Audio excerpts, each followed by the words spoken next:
Here we are, all ready to take you down to Pine Ridge for another visit with Lum and Abner, brought to you by the makers of Horlicks, the original malted milk.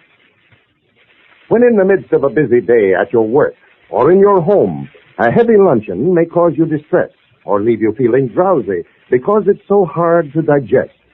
That's why more and more people are turning to the Horlicks luncheon. A glass full of Horlicks is a refreshing and nourishing luncheon. Energy-giving, sustaining, too. And you couldn't find a food more easily digestible.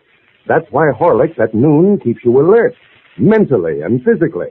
Why busy people prefer Horlicks to the heavier, hard-to-digest luncheon.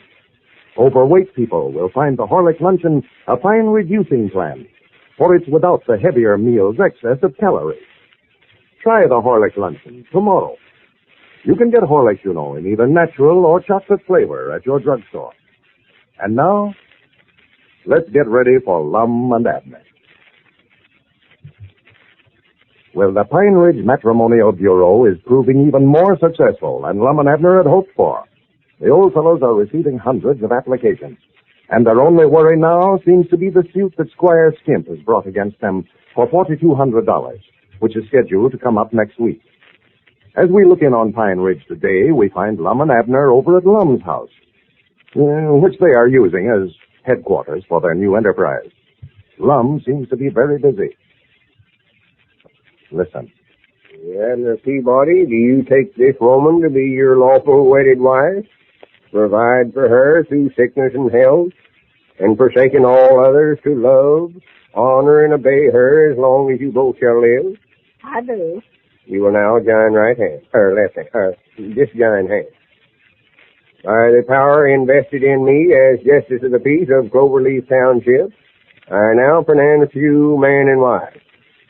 And now, my young friends, as you go out into life to grasp the skirts of happy chance, may your stream of life unruffled run, and the roses bloom without a thorn. $5, yes. I know that you're sure aiming on putting on all the trimmings on this wedding, ain't you now? Well, I feel sort of responsible for this wedding. I was the one that egged them into getting hitched. Yeah, I recollect when you called them up on the phone the other day and was telling them what a good match they'd made. Well, Ruth just never had nerve enough to ask her. They'd have been married long ago. Yeah, well, now, do you want to go through it again now, Lum? No, I believe I know it by heart now. I've got to start getting dressed up. They're supposed to be over here at 4 o'clock. Oh, yeah. You want to change clothes, huh? Well, I just slip on a neck collar and tie and put on my frock tail coat. Yeah. I don't mind to put myself a little bother when I'm getting $5 this away. Well, I thought you told Ruth on the phone the other day she'd make him a special price of $2.50. Well, I did, but, like I told him this morning, that's just for the regular cut and dried ceremony. For $5, I could give him a first-class wedding with all the trimmings. Yeah. Yeah, that'll be the first cash money that we've took in a long time, won't it? We? Well, we're sort of partners in this matrimonial deal. Yeah, but this ain't got nothing to do with our matrimonial business. This is sort of a sideline with me. This is Justice of the Peace. Yeah. Well, I wish we'd start getting some money then pretty soon so that I can send for Elizabeth and Pearl. I got a hearing from Elizabeth this morning just raising the roof because I hadn't sent her money for her and Pearl to come home on. And another letter? Yeah, she said her relations is getting tired of feeding them. That's what she said. Well, she ought to understand, Abner, that you just ain't got the money to send her.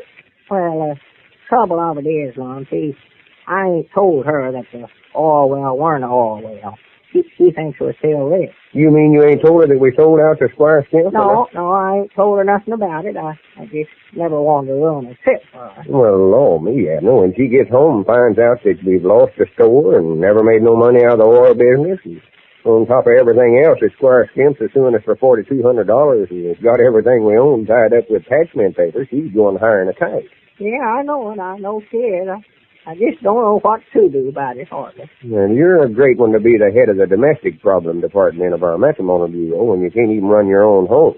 Well, what would you do about it, Lum? Of course, I'd rather tell her while she's down there so far away that she can't throw nothing at me, but I'm afraid if I do tell her, she'll just stay down there in Texas and not come home.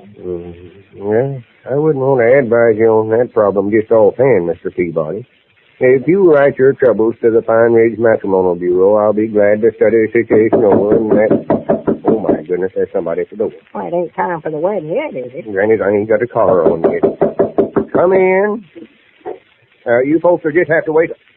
Well, come in, Squire. Yes, how are you gentlemen today? Oh, all right, I reckon. We thought you were a couple wanting to get married, Squire. Yeah. No, just dropped over to talk to you gentlemen a little. Well, I ain't got time to talk with you, Squire. What is it you want?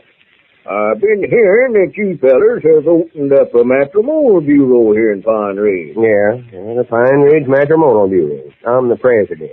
Well, sir, man, that was a mighty good idea. A mighty good idea. Can't understand why I never thought of it myself. Yeah. So you fellers stand to make a lot of money out of that if it's handled right. Well, now, they ain't no use to beat around the bush, Squire. What are you leading up to? Well, just to come right out with it, Lum, I've been thinking right smart about this thing ever since I heard about you going into it. Now, just to be honest, you fellas have got something there. But you don't know nothing about a business of this kind. Why, myself, I'm a natural-born promoter. That's been my life work. Yeah, I know that all right. I was just thinking, sort of on account of us being such old friends, that I might come in as a third partner in this thing and sort of help you fellas out. Well, now, that'd be a fine howdy-do, wouldn't it? Us take you in as a third partner when you've got everything we own tied up with taxman papers and lawsuing us here for $4,200. Well, now, Lum, as far as the lawsuit goes, well, now, that can be handled. Yeah, what do you mean it can be handled? Yeah. Well, I was just thinking now, that suit is set to come up next week. But if you gentlemen want to give me a third interest in this matrimonial agency here, why, I'll just call the suit off. Just withdraw it. Well, now, here, let me tell you something, Squire. Me and Abner's put confidence in you before. Yeah. Time and again, you've come to us and told us on account of us being such old friends, you'd do this or that for us.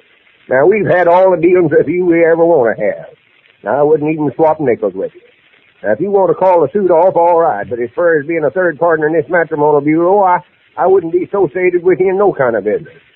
Now, I don't like to be unhospitable to nobody, but the quicker you can get out of my house, the better it'll suit me.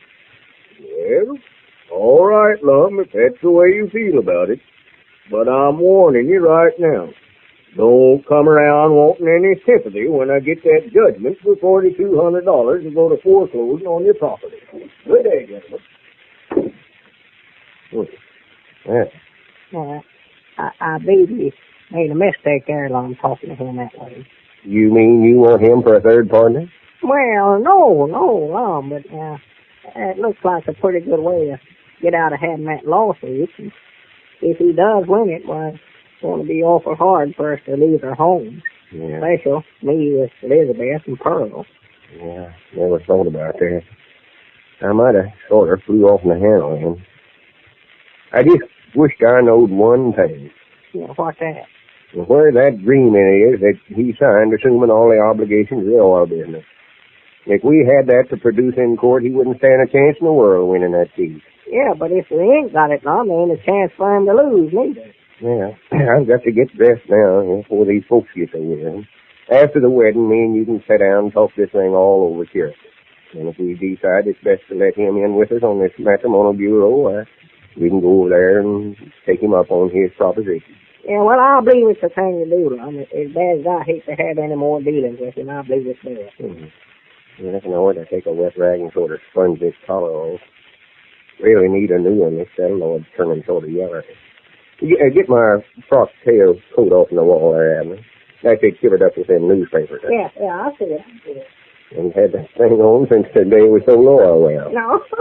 Well, you were sure dressed up that day, I'll say that. Yeah. These papers off of here. That was a good deal I made that day, too. I do say so myself. Smartest thing I done was making Squire sign that agreement where if anything happened to the oil well, he wouldn't have no comeback on us. Yeah. And if you hadn't lost it. Well, it weren't my fault, Abner. I pinned it right in my coat I pocket. know, Lum. I know. I ain't blaming you. No, not at all. Here, slip this on. I'll help you. Try it on for size, sort of. Much obliged. How do I look?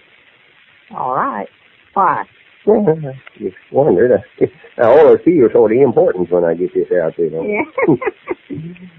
Where's that wedding ceremony I wrote out there? Oh, yeah. That's it. I think I better slip that in my inside coat pocket so if I do forget, I can sort of take it out and glance at it. Be a shame if you was to get them about half married and forget what else you was going to say. Yeah. I never will forget when I first started just as a piece. And there was a young couple come to me to get married and Some till you get married and hot. Abner, Granny, looky there. What is it? Sure, I recollect now. Why didn't I think of that? Yeah, I had this coat on the day I made the deal. The day I sold the oil business.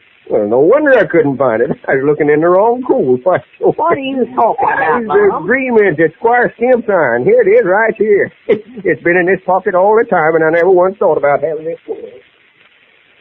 Well, with this important paper back in their possession, the old fellow should have no worries as to the outcome of the lawsuit. And now, ladies and gentlemen, let's pay a little visit to the Stevens home. Mrs. Stevens is just returning from her shopping, and we find her talking to her little daughter.